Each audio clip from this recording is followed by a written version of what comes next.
Kicking off the list at number 10, A Day in the Life. So as soon as the sun came up, your life as a Civil War soldier began. You would train day in, day out, preparing for battle. It was important that each soldier knew their role to work together as a unit. Now, I would say that there's no time for fun and games, but they always made time to blow some steam off. In between drills, soldiers would do chores just like we do every day. They would cook meals, do laundry, clean gear, and make sure that everything is smooth. Passing the time was done by playing dominoes or poker. Reading was of course a popular way of passing the time as well, but it was a lot harder to get your hands on a book back then, especially when you're running around between marches and battles. So more often than not, soldiers would trade newspapers with their opponents. You would hear about the Christmas peace treaty, but this would happen as well. They would just trade papers. A soldier named Milton Barrett, stationed in the 18th Georgia Volunteers, wrote about this back in 1863. He said, "Our regiment had just come off picket. We stood close together and could talk to each other. Then when the officers were not present, we exchanged papers and bartered tobacco for coffee." They would do it when the officers weren't looking. That's the most intriguing part. They would manage this by using a small boat. Tricky, always a way. The first aerial photograph was back in 1860. James Wallace Black took this photo not by using drones or any bowling alley crazy technology we have today, but rather just a hot air balloon. This lovely landscape is the town of Boston, and you're looking at it from 2,000 feet. This was a long time before selfie sticks. Even longer before that, hot air balloons were being used in warfare. The first account of a hot air balloon being used in war was 1794, when the French Committee of Public Safety created the Corps d'Astrociers, which is a hot air balloon squad. They were used in the Battle of Charleroi and Fleurus, and then 70 years later they were used in the American Civil War. They were pretty large as well. They could fit around 5 guys, where smaller balloons like the Eagle and Excelsior only carried 1 soldier. Those were for stealth flights. That'd be pretty brave. Imagine seeing a hot air balloon coming over the horizon and it has soldiers shooting at you. That's incredible. I didn't hear about any of this growing up. They could reach up to 1,000 feet, so they definitely had a vantage point like no other, and they would communicate with soldiers on the ground using flag signals or of course telegraphs. The most successful balloon program in the Union was under the command of Thaddeus Lowe. He and Lincoln were allies, and Lowe actually sent a telegraph to Lincoln once describing the view of Washington from above. Call your friends more and describe your view to them. You might get a few things done. Number 8. Bounty jumpers. Fewer than 150 Union soldiers were killed for desertion, and Lincoln was actually constantly writing letters and endorsements reducing soldier sentences from death to labor during the war. That's how bad it got. Deserters were a big problem for both the Confederate and Union armies, so it was punishable by death. After the Battle of Fredericksburg, the Union had 100 deserters roughly a day. That's a lot, every single day. The Union actually used peer pressure at one point just to keep soldiers from leaving. In 1863, the Union offered regiment perks if a certain percentage of original men were on for a following tour of duty. So soldiers inside were making others stay on board. How they did that, what they said, we don't know. Bounty jumpers were men who were paid to fill in the spot of newly drafted soldiers. So these guys would join for a few days and then desert them all over again and join a new post as the new substitute and get paid. And of course, some deserters were branded to avoid this problem. Number 7. Well, that escalated quickly. Up until 1967, the war was bad. But it was nothing compared to what was going to happen in 1968. In 1968, the Viet Cong launched the Tet Offensive, a massive military campaign designed to destroy the foreign invaders. All across the country, key targets were being attacked, and it seemed overnight that the war went from a 6 all the way to an 11. What's so messed up though is even though the VC did not achieve major victories, it was costing a lot of American lives. With the Viet Cong using the Ho Chi Minh Trail, the war not only escalated in Vietnam, but had reached neighboring nations like Cambodia. This had an effect on the war back home. The US thought and told people it would be a quick war. They had the advantage. But after the VC flexing their military might, it was clear that more US soldiers would be needed to win the war, which some people were beginning to question in the first place. And as time went on, most people would protest America's involvement. Number 6. A terrible loss of life. The Vietnam War is one of the most important events in US history, and honestly world history too. It was a very hot war during the Cold War, which we could do a whole video on that itself. A time of superpowers ready to annihilate one another at the push of a red button. Thousands of young men volunteered or were drafted to fight in a war that would humble the very powerful country. 58,141 Americans would lose their lives in order to contain communism. Of that 61%, they were under the age of 21. That is an insane, I can't even believe that. The Vietnamese lost over 300,000 people in the conflict. The war is remembered for being a tragic loss of life, and the domino theory that communism would spread throughout the world if containment was not initiated didn't happen, as most countries today just aren't communist. Number 5. Civil rights. If you know the 1960s, then you know it was a decade of change. A lot of history to unfold in just 10 years. Again, we could probably do a whole video on that. The Vietnam War is especially important towards the civil rights movement, as black Americans were a big part of the war effort in Vietnam. Black soldiers were nothing new to the American military, but their integration with white soldiers was. Every war previous, soldiers of different skin color were separated into different units. While most soldiers got along, there was still a long way to go, as black soldiers were still often mistreated. It seemed, however, that in a war zone, white Americans and black Americans were fine, but at home had tensions. We could do a whole video on civil rights and segregation, but to sum it up, racial relations made Americans ask questions. And for black Americans, the question is, how is someone expected to fight a war in a foreign country that we really have no business being in, for a country that won't allow a certain group of citizens to even buy a cup of coffee because they're not allowed to enter the building due to the color of their skin? Just doesn't make sense, man.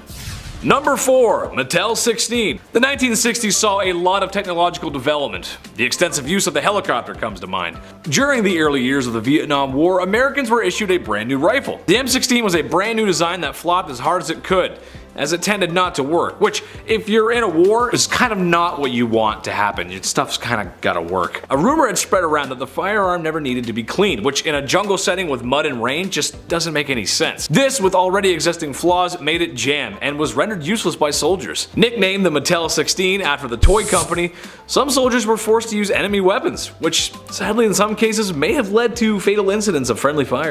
Number 3. Food March. In April 1863, a group of mostly women led a march to get the governor's attention. The governor at the time, John Letcher, was joined by President Jefferson Davis. It did not end well. The food situation in the South was not great because food prices changed depending on the status of the war. Outcomes of the battle directly affected prices because they were linked to the CSA's currency. That plus the fact that invading troops from the north would often burn crops when they came through, it was getting worse over time. Come April 1863, this march of women broke windows. They flipped carts until eventually they drew out Governor John Letcher and President Jefferson Davis. John Letcher literally started to throw cash at the protesters. Now, they still didn't stop, obviously, that didn't solve problems. It was so bad that the militia almost had to open fire. Number 2. The alligator. I mentioned soldiers and hot air balloons, so I must mention the United States Navy's first submarine. How fun. This 47-foot long submarine that was paddle powered, yep, you heard me, paddle powered, so you'd be inside and you would do this. We can't call it the USS Alligator because it technically didn't see any active days of combat. In fact, the Alligator, that's what I'll call it, had to be cut loose on its first mission. It was being towed behind the USS Sumter on April 2nd, 1863, right off North Carolina when bad weather hit. The Alligator went down and we haven't found it since. It's still out there. The alligator is still lurking out there. Only a few months after this new weapon went down, the Confederate States of America launched their own sub, the H.L. Huntley, and it sank the USS Housatonic near the coast of Charleston, officially marking the first time a submarine sank an enemy ship. It also immediately sank afterwards, taking the lives of 8 crewmen, so even in victory, you're not safe. They made history but only enjoyed it for minutes. This is all tragic. Number 1. The wage gap. Hundreds of women joined the Civil War and they did so by looking like men. Yeah, they would pull a she's the man and get to work. But the thing is, like I mentioned before with the CSA's currency being affected by the status of the war, soldiers were getting $13 a month roughly. That's double what a woman could make anywhere on the planet, so they really had no choice but to join. This was long before women's suffrage, so if they thought you were a man, you could use that $13 how you wanted. So it comes to no surprise that women would keep this disguise even after the war ended. In 1909, the US Army officially denied that any woman was ever enlisted in the military service of the United States as a member of any organization of the regular or volunteer army at any time during the period of the Civil War. During the Civil War, though, that was the first time in American history when women all came together in a war effort. Thousands of women from the North and South volunteered as nurses. Number 10. Hold the mustard, please. World War I cannot be talked about without talking about the crazy advancements in technology. Seemingly, nations and empires were just itching to try them out on each other. Airplanes, tanks, blimps, machine guns, mostly fairly new and extremely lethal. However, the life of a World War I soldier cannot be talked about without talking about mustard gas or chemical weapons. In 1907, major world players agreed to ban chemical weapons from warfare. So you can understand the confusion by Allied soldiers on the Second Battle of Ypres when over 150 tons of chlorine gas were released. A terrible weapon that would cause trouble breathing, burns, and vomiting. It was so effective that the Allies immediately began working on their own chemical weapons and gas masks to prevent the effects of this supervillain level weapon. I think this quote by World War II General MacArthur sums it up. Whoever said the pen is mightier than the sword obviously never encountered automatic weapons. He's not wrong. He's not wrong. Number 9. All quiet on the Western Front. This is kind of obvious, but people die in war. In World War I, a lot of people died, and a lot of these young men and comrades in arms formed bonds with one another, only to have those friends and brothers be killed and taken away from each other. Over 2 million German soldiers would perish in the First World War, which later would have all kinds of disastrous effects on the country, especially with the rise of Evil Mustache Man. France also lost a similar amount of men. Trench warfare was brutal, and I'll get to that shortly. One of my favorite books and movies, actually, All Quiet on the Western Front, depicts a group of young German boys who are in this thing together, all while having a strong anti-war message, or at least questioning the legitimacy of the First World War. Just make sure when you're in the trenches, no one's handing you those fresh new boots.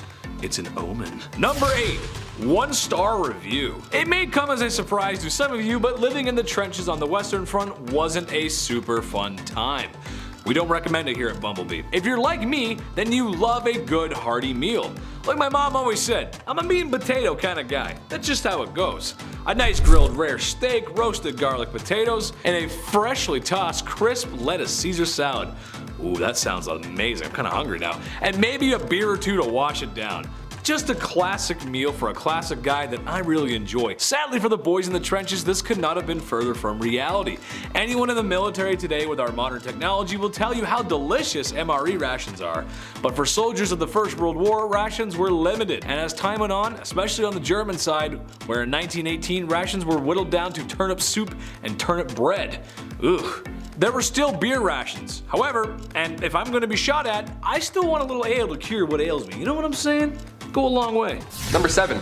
Daily diet. These soldiers were all around 25 years old. The minimum age to join, of course, was 18, but a lot of these guys who were that young would often lie about their age anyways on paper. So on paper, the average was 25 years. But these guys were kids, basically. They ate mostly crackers, and when I say crackers, I don't mean the salty work snacks that you have today. These were made of like flour and water and just salt called hardtack. They would eat berries, nuts, and fruits, anything they could find is all they had. Most of these soldiers were close to starving to death. Number 6. Soldiers protest. 1/3 of the Union soldiers were immigrants, 1 in 10 were African American, and those soldiers actually refused their salaries for 18 months to protest being paid lower wages than white soldiers.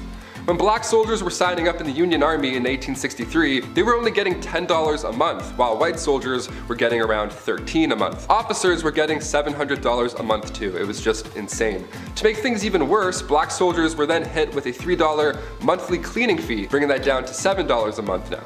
So a protest was in order and it was held for 18 months, and then come September 1864, black soldiers received equal pay that was retroactive to their enlistment date, so they finally were able to send money back to their families after that long. Number 5. Passing time.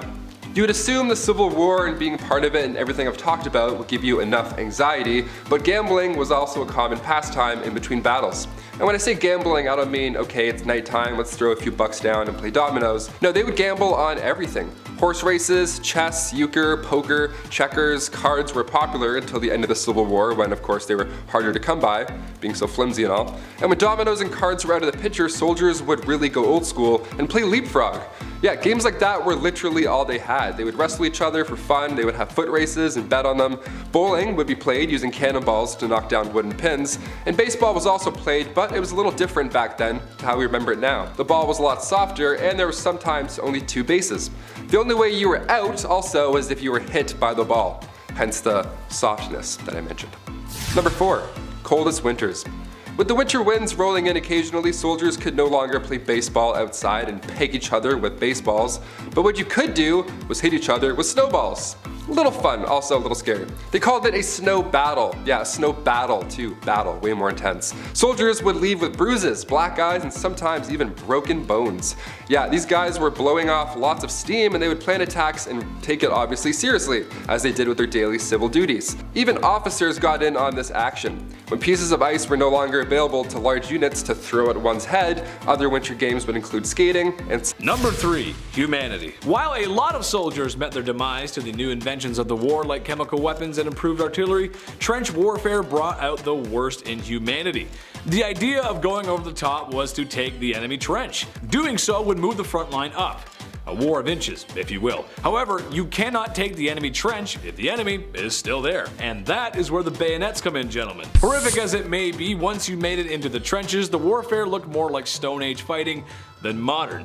Swords, knives, rifles in close range, clubs, mallets, and homemade blunt objects, and sometimes fists, were used in an intimate setting of a muddy trench just to kill each other, often being some of the most brutal and intense fighting of the war. Even after all that, taking the trench was difficult, but defending it was more, as oftentimes armies went back and forth trying to break enemy lines in between trenches. No thanks. Number 2, sharks with frickin' laser beams.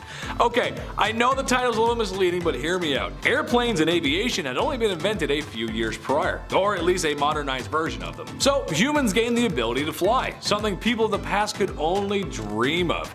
So what's the first thing humans do to this amazing revolutionary invention? Can we weaponize this? Yeah, it's kind of messed up to think about, but when we gained the ability to fly, one of the first real uses we used it for was to destroy each other. Airplanes did play a crucial role in World War I, but not just for ace pilots like the Red Baron, but for reconnaissance.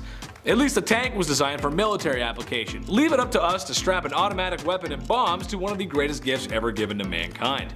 And the sharks with frickin' laser beams attached to their frickin' heads are the same energy. I think so, at least. Number 1. Merry Christmas. This would honestly confuse me if I was a soldier in World War I. It would make me question a lot of things. Things like, why am I here freezing and dying? And shooting at people I don't really have an issue with. The Christmas Truce of 1914 was a truce by the Entente and the Central Powers, more specifically on the Western Front, who climbed out of their trenches to shake hands and share a moment of peace on Christmas. The soldiers, for the most part, got along swimmingly. What's messed up is a few days later, they were back at it again with blowing up and destroying each other. Personally, I don't know how you could do that after sharing a beer with somebody. Just doesn't make any sense. Number 10. Crying Wolf. The Gulf of Tonkin incident was a conflict between Vietnam and US forces in 1964. What's messed up about that is that 2 days later, it happened again. Actually, it didn't. Big prank. The second incident was fabricated by the US just to justify ramping up their presence in Vietnam. Sadly, it worked, as the next 8 years in Vietnam would end up being a total snipe storm for the US, as they would encounter problems abroad and at home. Thank goodness this is the only time the American government would ever lie about anything ever again, right? This was officially declassified decades later. Number 9. Agent Orange. The world agreed not to use chemical warfare after the First World War, as it was extremely cruel and lethal.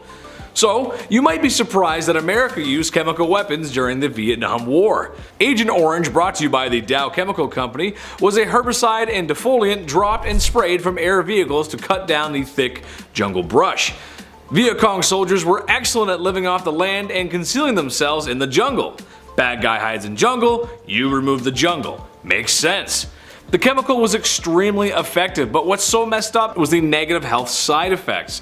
Soldiers that were exposed to the chemical developed cancers years after the war. But what's even more crazy is how it affected the Vietnamese people. It created children with really bad health defects, and to this day there are many people who live with ill side effects of Agent Orange. That's just not right, man. That's wrong. That is so wrong, dude. Number 8. French Indochina.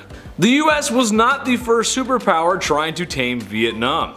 Vietnam used to be called French Indochina, and it used to be a colony of France. And when they no longer wanted to be a part of that, France came down to give them a piece of their minds. But you can probably guess how that went, considering the US was there 20 years later trying to do the same thing. While France was trying to keep a colony and the US was trying to stop communism from spreading to other countries, Vietnam was trying to fight for its independence, which is ironic for America because that's how they became a country. And yes, I know that the communist movement in Vietnam wasn't great by any standards, but the regime America was trying to put in place was no better. As much as France would have liked to keep Vietnam, times were changing, and there was no victory in sight, with or without American support. Number 7. Trench living. I know after a long day of work, most folks like to kick back and relax. A nice warm house, a cold beer, maybe the game's on. You come home to a family that loves you. The life of a soldier in World War I was more of the horrific variety. Basically, you live in a deep hole that stretches for miles and interconnects with tunnels and other trenches. It's freezing cold in the winter, blistering hot in the summer. Rain's right on top of you, and the mud. Oh, the mud is an issue. Bogged down in a muddy hole, wet freezing with other miserable men who are also wet and freezing. Just not a fun time for anyone involved. I love winter and a good rainstorm here and there, but the difference is I get to come out of the cold after a long day making snow angels or jumping in puddles. The impending doom and being soaking wet would damper anyone's mood. Number 6. Disease in a time of plague. While living in a trench for long periods of time may suck, there's other things besides spooky spiked helmeted Germans waiting to kill you.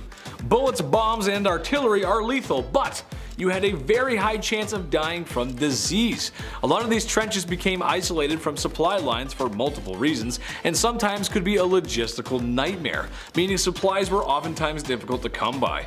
But no amount of supply could fix the disgusting living conditions of the trenches. Soldiers claimed by the war would often just rot, as recovering fallen comrades was made difficult in trench warfare, making diseases very easy to catch. Besides influenza and typhoid, the most common sickness would be trench foot, or gangrene, where really the only thing to treat it is a trip to the medic's hut with a saw blade to amputate your foot, in which is a pain I cannot even begin to imagine. No thank you. You ever seen 127 Hours? It's kind of the same thing. Number 5. Of rats and men. The trenches were a messed up place to be for a human being. Seriously, I can't recommend it to anyone. But for a small rodent creature like a rat, it may as well be Caesar's Palace, Las Vegas. As a rat, you had access to food scraps, shelter, and everything a growing rat needs. They breed like crazy and had become commonplace amongst the soldiers and decaying bodies sinking in the hellish mud. The rats grew bigger and bolder, with some cases of rats stealing food right out of soldiers' hands. Sometimes there was so many that soldiers had to essentially hunt them in order to cull the numbers, as there was no system for removing them entirely. On a brighter note though, some soldiers kept them as pets to keep their minds off the impending doom of World War I and trench combat. So you know what, that's kind of cool, get a little rat friend. I'll call him Ralph, I don't know why, Ralph's a cool name. Number 4, No Man's Land. This is what all the chaos is about. The part most soldiers quivering in their boots fear. Maybe it's better to stay with the rats and corpses and freeze. Most soldiers are waiting for one sound. That means two things. A whistle blowing means you're going over the top, or the enemy is coming to you. Either way, someone is going to have to cross No Man's Land, which is the space between two opposing trenches defended on either side with barbed wire, mines, and machine guns, waiting to cut down the enemy charging at full speed. No Man's Land earns its grim nickname as the bodies that fall out there will stay there and become a part of the battlefield. Rolling artillery barrages were meant to aid soldiers in crossing No Man's Land, but no amount of help, liquid courage, or any other factor could really prepare you for that first leap of faith, climbing over the top and facing the enemy. Number 3. I love the smell of napalm in the morning. Another very useful tool in destroying the Vietnamese jungle. Trees are made of wood, and wood burns, so set them ablaze. Except napalm is different. A chemical compound meant to burn at a very hot temperature of 5,000 degrees Fahrenheit, and it would burn for a while. This was used in multiple ways, but probably the most effective with airstrikes. While not the first time firebombing had been used, as it was proven effective in the firebombing of Japan during World War II, the Vietnam War saw almost the same amount of ordnance dropped, napalm and others included, as used in all of World War II by America. That is an insane statistic. It had a terrible effect on people, as it can burn skin off. The most infamous picture from the Vietnam War had something to do with this.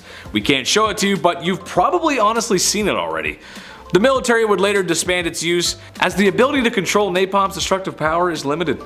Number 2. GI Kebab. While the Viet Cong may not have won many battles against the US, they were still formidable fighters. They had the lay of the land and laid traps everywhere. From 1965 to 1970, 11% of American casualties were related to Viet Cong placed traps. What's so messed up in that is that in a modern war with modern technology, a lot of the traps the Viet Cong were using were something out of the Stone Age, but still deadly. Improvised explosives, swinging spiked balls, tripwires, single shot cartridges, and snake pits right out of Indiana Jones. I can't even believe that's real. But the most effective were punji pits, or punji sticks. A large hole is dug and bamboo spikes are placed at the bottom.